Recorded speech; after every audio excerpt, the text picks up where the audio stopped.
Upacara peringatan Hari Lahir Pancasila di Gedung Pancasila Jakarta Pusat, Senin 2 Juni 2025, dipenuhi beragam momen menarik. Salah satunya adalah pertemuan antara Wakil Presiden Gibran Rakabuming Raka dan Presiden kelima Republik Indonesia Megawati Soekarno Putri. Momen ini spesial lantaran Gibran merupakan ex-kader PDIP, partai politik besutan Megawati yang dipecat karena membelot maju sebagai calon wakil presiden pada pemilihan presiden 2024 lalu ketika PDIP punya calon sendiri. Kendati punya jejak sejarah yang kurang mengenakan, pertemuan antara Gibran dan Megawati bersama sejumlah pejabat lain pada Senin kemarin rupanya tetap berlangsung hangat dan penuh canda.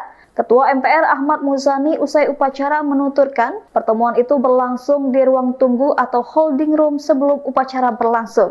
Ia mengungkapkan suasana di ruang tunggu memang ramai karena hadir pula Presiden Prabowo Subianto, Wakil Presiden ke-6 RI Tri Sutrisno, serta Wakil Presiden ke-10 dan ke-12 RI Yusuf Kala. Muzani menuturkan posisi duduk Gibran pada momen itu berhadapan dengan Megawati. Selain berbincang dan bercanda, Gibran juga bertanya mengenai kondisi kesehatan Megawati.